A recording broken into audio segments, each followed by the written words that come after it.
We're going to be opening up in Revelation chapter 12, verse 11. They triumphed over him by the blood of the Lamb and by the word of their testimony. How do we defend our faith? How do we defend our faith? It's with our testimony. We see here they triumphed over the enemy by saying their testimony, by the word of their testimony. What is your testimony for Christ? As a Christian, what does that word testimony mean as a Christian? 2, why it matters. 3, how you can share your testimony. And so in Hebrews chapter 1, verse 3, you guys don't have to flip there. It says, the Son is the radiance of God's glory and the exact representation of his being. And so when we look there, we see that God's glory is displayed in Jesus. Jesus is the glory of Christ. And so what this means is, this goes to my first point. Your testimony must glorify God through Jesus. This means that your testimony, your witness shouldn't be about you. It's not about your hardships, not about all these things, but it's about glorifying God.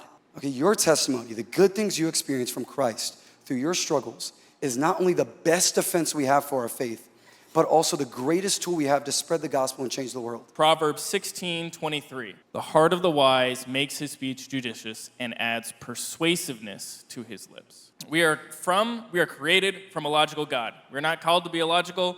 We're not called to be willy-nilly. We're supposed to have logic and reason. Those are gifts to us from God. We are made in his image. Cosmology is the scientific and philosophical study of the origin, evolution, and eventual fate of the universe. Premise 1, everything that begins to exist must have a cause. Premise 2, the universe began to exist. And therefore, conclusion, point number 3, therefore the universe has a cause. Now, why is this important for us? Why do we use this argument? Well, we'll start with looking at the Bible. Genesis 1:1 says, in the beginning, God created the heavens and the earth. As Christians, we understand, we believe that the universe was created, that there was a certain point that it was created, and that God created it.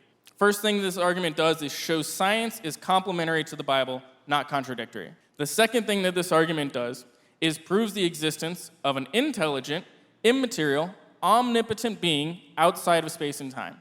These arguments are great for breaking down walls, for taking down barriers. This is why Camden talked about your testimonial. Meeting people one-on-one, understanding their person, their battles, their struggles, and reaching them in a personal way and meeting them heart to heart. We have arguments like this, we have reasonings for this to help drive that. But what you want to believe and where your heart is at is what's going to lead that way.